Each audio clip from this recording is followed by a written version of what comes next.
Hey there, and welcome again to the Global Self-Love Project. My name is Mark J. Wagner, and this is my video blog. Our goal here at the Global Self-Love Project is to create a community of happy, healthy people all around the world, full of self-love and kindness.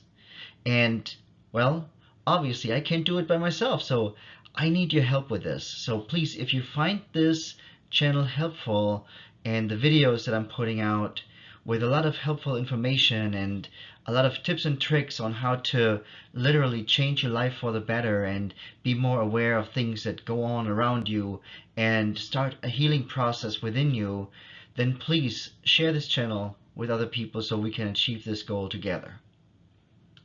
Alright, so let's dive into the topic here, which is a narcissist's manipulation toolbox and how you can protect yourself.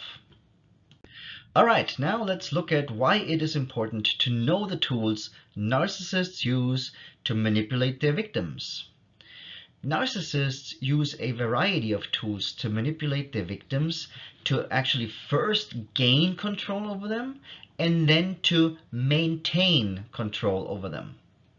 Now, if you suspect that you or someone you know is in a relationship with a narcissist, it is important to be aware of these tools because then you will know how to spot them. Make sure that you share this information with as many people as possible because they might not even be aware that they are in a relationship with a narcissist and that they are being very, very badly manipulated. Alright, now we want to look at the most commonly used manipulation techniques narcs use on a regular basis. Number one is love bombing. This is a very common technique a narcissist will use to actually gain control over the victim, because what they do is they might actually shower their victim with attention, compliments, gifts, and so on and so forth in the early stages of the relationship to gain their trust and admiration. However, once they have gained control over their victim, this behavior often fades very quickly and changes drastically. To recognize love bombing, look for a pattern of intense affection followed by coldness or neglect or even rejection. They might all of a sudden not call or text anymore as much, or not text you back in a decent amount of time, or they cancel dates last minute because something more important came up. And it's like, for example, he got invited to a poker night at a friend's house last minute, and if you say something about it, they will shoot you down just to make you feel like worse, So that will keep you in the state of being manipulated. Number two, gaslighting. Gaslighting is a technique used by narcissists to make their victim doubt their own perceptions and memories. It could actually be divided into 4 different types, like outright lying, manipulation of reality, scapegoating, and coercion. And, while it is typically not just one that they use, but a combination of those 4, it might just be that they say things like, "Are you losing it?" Or, "That never happened. Are you crazy?" And for example, if we talk about manipulation of reality, for example, they know you always put your car key in a certain position, in a certain place in the house. And what they do is they know you will need your car key soon, so they take it and either in their pocket or wherever, they hide it somewhere, right? And then you go and look for your car keys, and then you're gonna be like, "Hey, honey, did you see my car keys?" And they're like, "No, I thought they are where you always put them." And well, while you are then looking around the house somewhere else, they put the key back and say, "Honey, they're right here. Look, did you not see them?"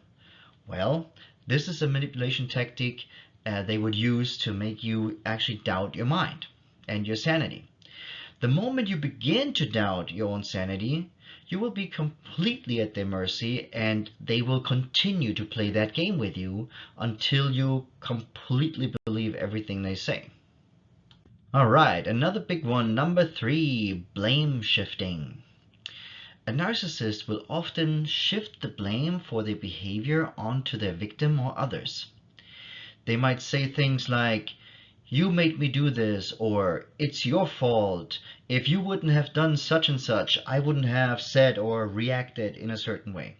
So, in order to spot blame shifting, you gotta look for a lack of accountability and a pattern of not wanting to take responsibility for their words and actions. Number 4, triangulation. So this is a technique used by narcissists to create jealousy and competition between their victims and others.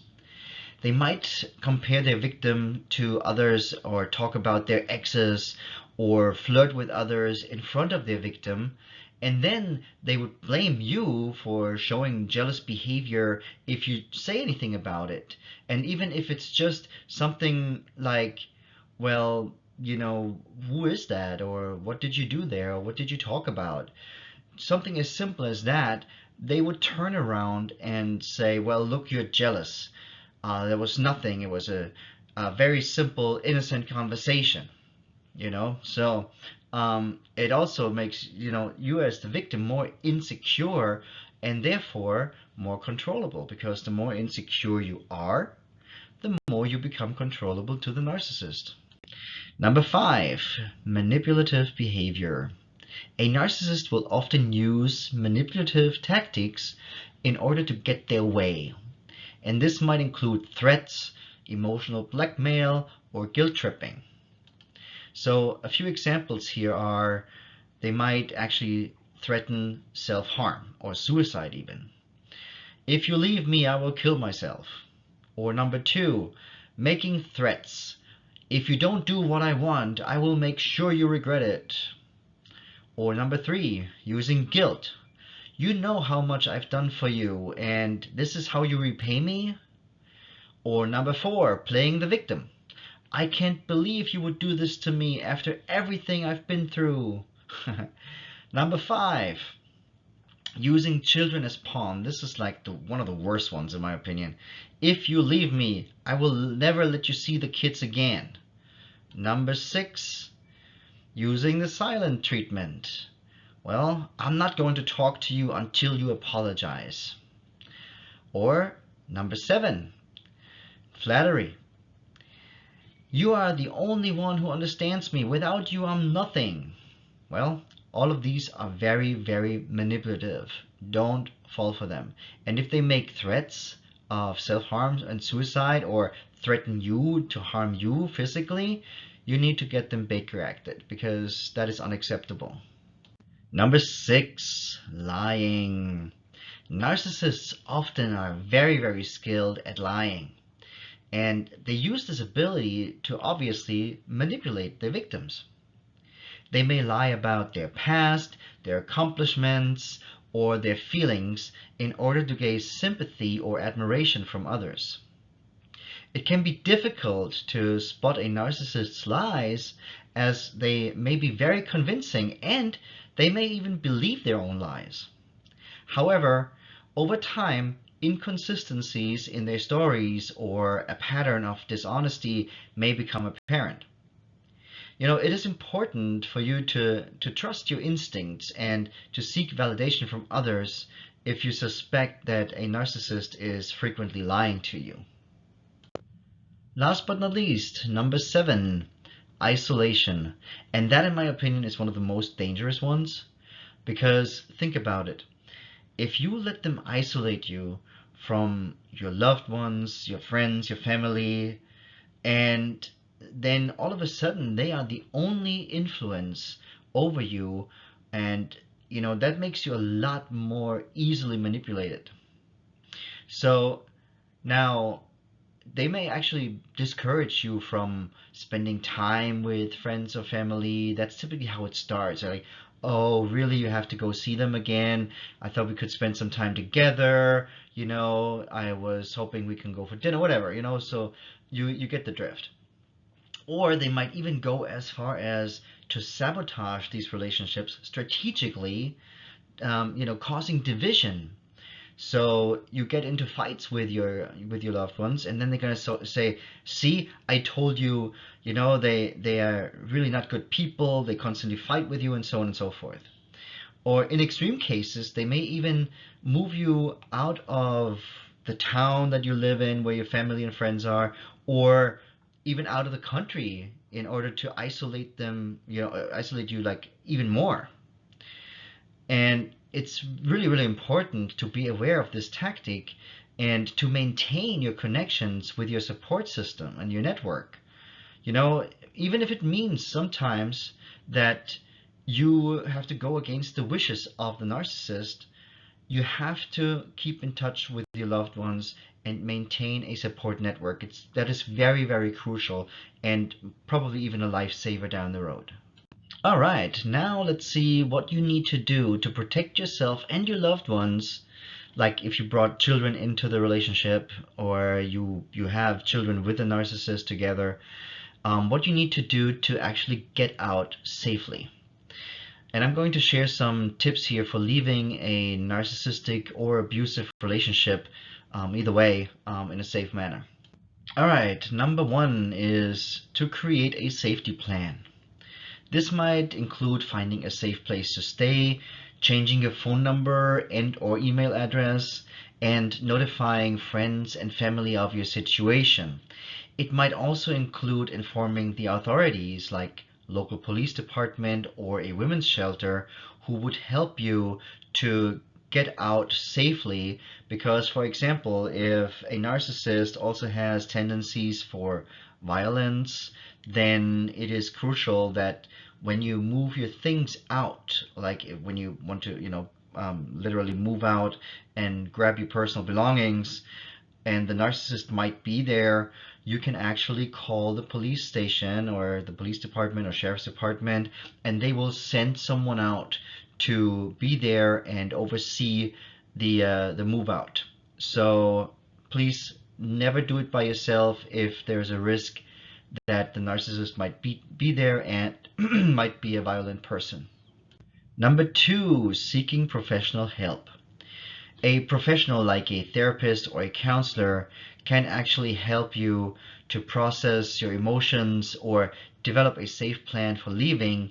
And you can often find that kind of help for free at women's shelters or other government agencies, or even private organizations that offer these kind of services.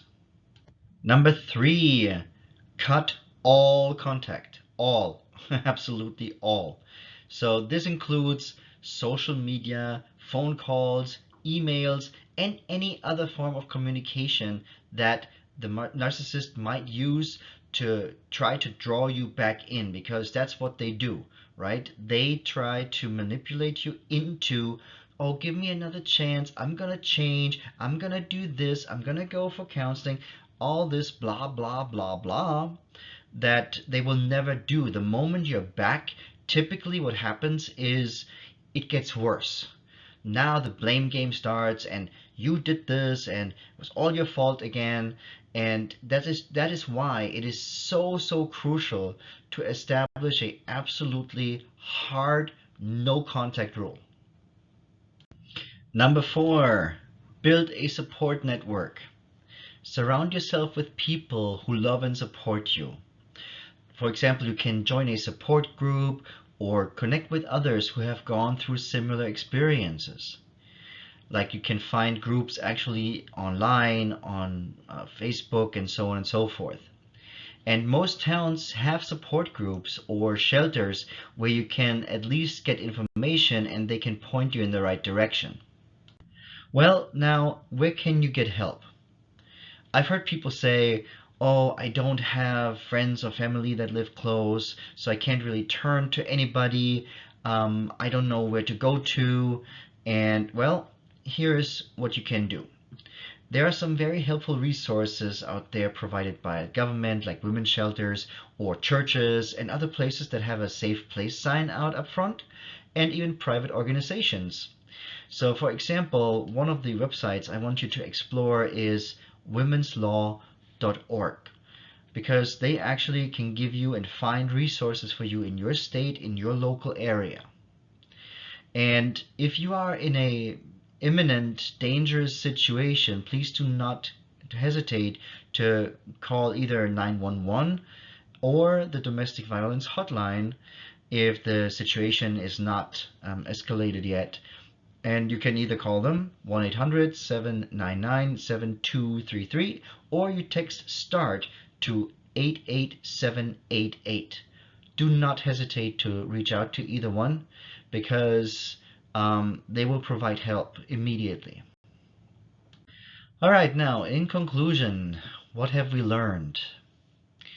A narcissist has a toolbox of techniques that they use to manipulate their victims and maintain control over them. By being aware of these tools and how to spot them, you take steps to protect yourself and get out of a narcissistic relationship safely. Remember, the most important thing once you are out is to establish an unbendable no contact rule and to build a support network that will help you heal and move forward. Please, if you found this video helpful, please share it with others who might be able to benefit from it as well, who might be in a difficult situation, who might not even know that they are with a narcissist. So please be safe, and I'm looking forward to seeing you in one of my next videos.